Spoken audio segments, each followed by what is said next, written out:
What's going on, guys? Uchain Joku, Sneaker Principal, and I want to share with you something that probably matters to none of you out there who have this camera or know about this camera, but I just have to talk about it because, again, I think my audience are not necessarily the professional gearheads out there or professional photographers or videographers. I think the people who follow me are people who are like, hey, you're a school principal and you're doing some interesting things at your school. You love technology, you love cameras, you love lenses and all these different things. And we just want to know what you think about certain things.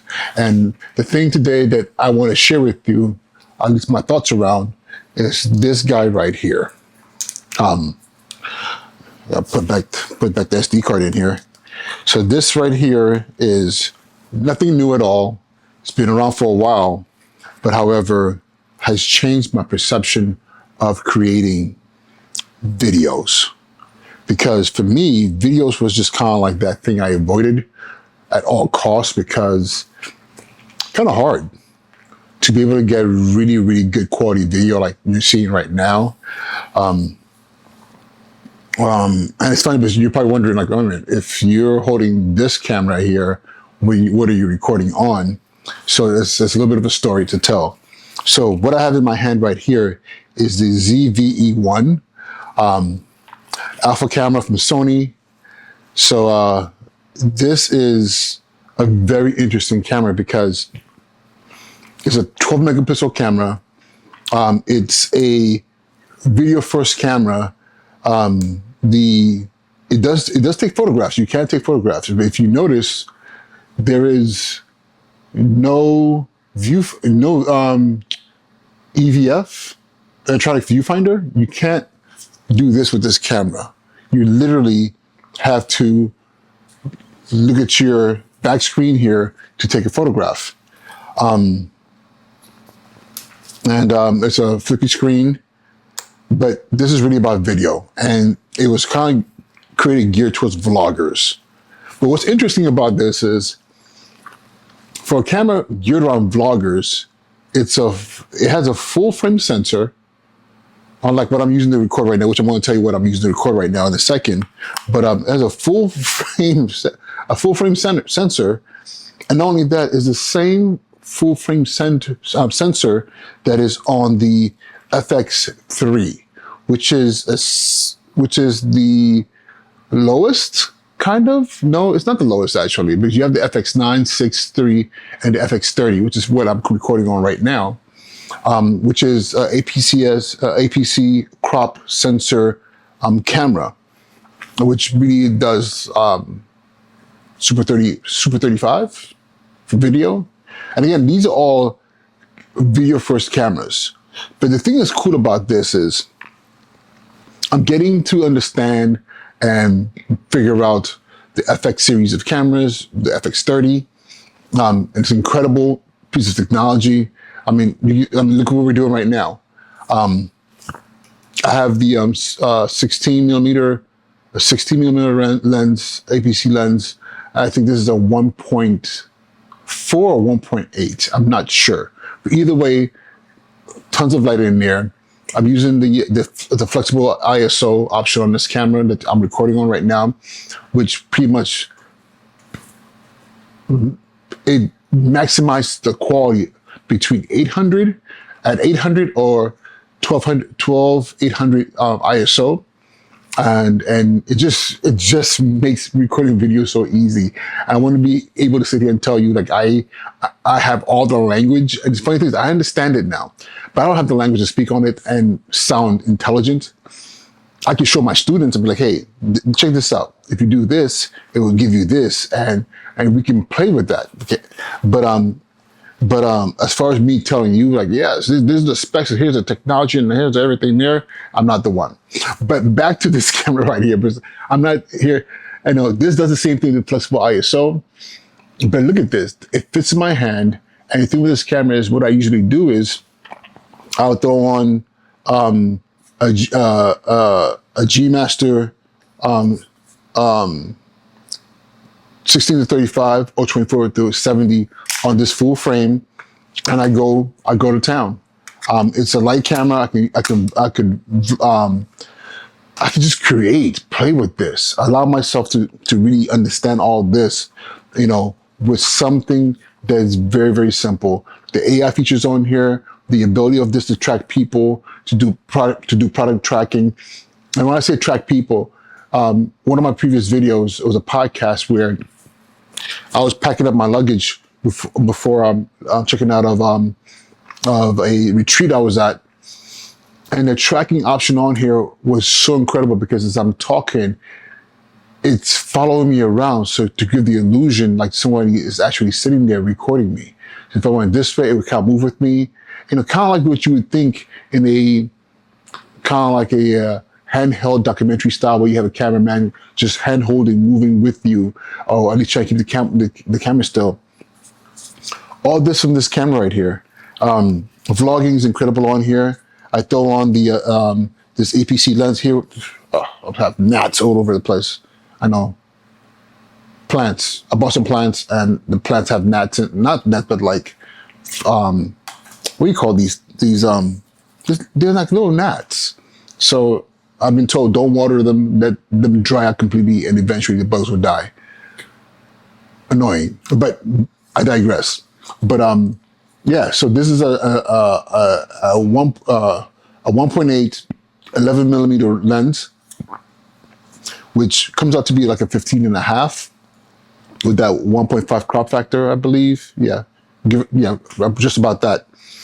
And again, I throw this on here and I have a small form factor camera and lens, and I can vlog. I can literally hold this up like this, put it on active dynamic stabilization, and it feels like I have it looks like I have the camera on a gimbal.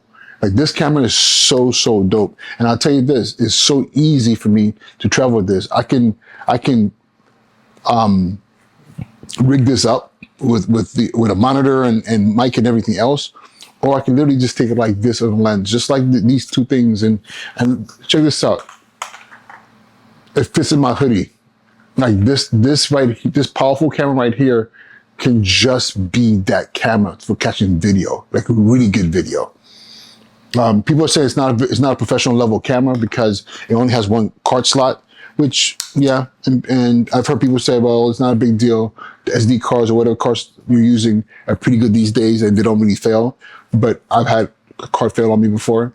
But a good thing about this is if I throw on a monitor on here and with a I can record. I can back up my recording by recording both on the monitor and the internal SD card as well. So that kind of solves that problem.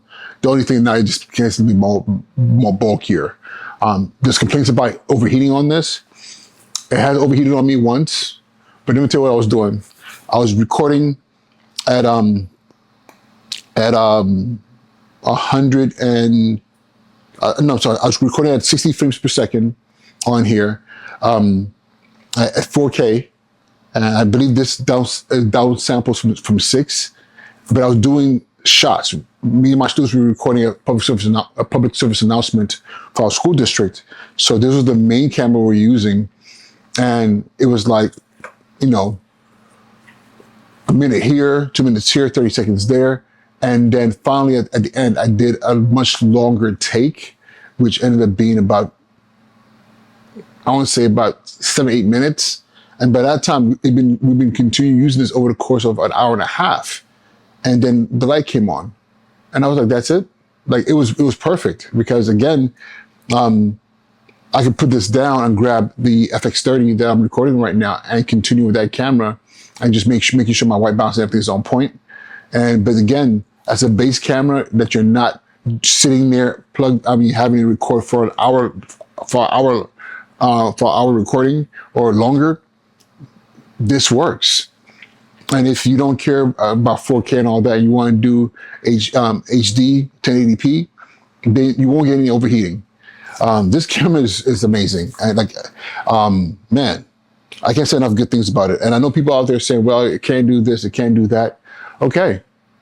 You know, I would not want to drive a Ferrari cross country, period. It's a Ferrari, but I would not want to be driving a Ferrari cross country, low to the ground, fuel efficiency non-existent, you know.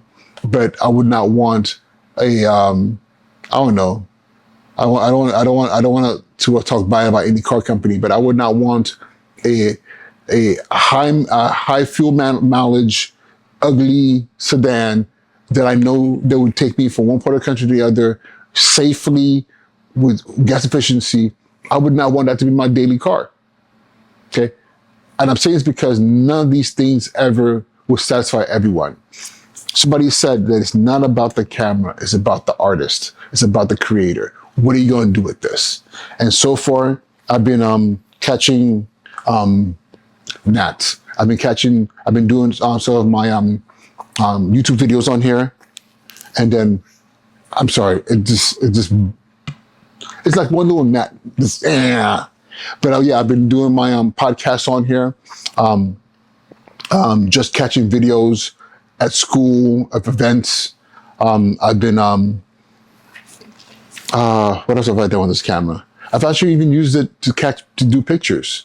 It's 12 megapixels, but if I'm catching moments that I'm just going to post on social media, I don't need 26, 33, 60 megapixels, especially if I know what I'm catching and there's no need for me to go back and then crop images. It just works. So, yeah. I just wanted to share this with you. It's nonsensical. Most of you are going to be like, this is a horrible review, but it's not really a review, just me sharing with you how much I love the Sony ZV-E1. Yeah, this is an incredible camera. And I'll tell you this, a very close second place is this that I'm recording with. And I'll make a video about this later. Then that is the FX30. Again, it's a crop sensor. It's a crop sensor, but again, look what it's doing right here. Tell me this is not amazing right here. You know, and I'm recording an S-Log. I'm going to do my own color grading. This lens that's on here is so sharp. Look at that blurry background. It's just beautiful. Just beautiful. All right, y'all. Uche and Joku, Sneaker Principal. Till next time.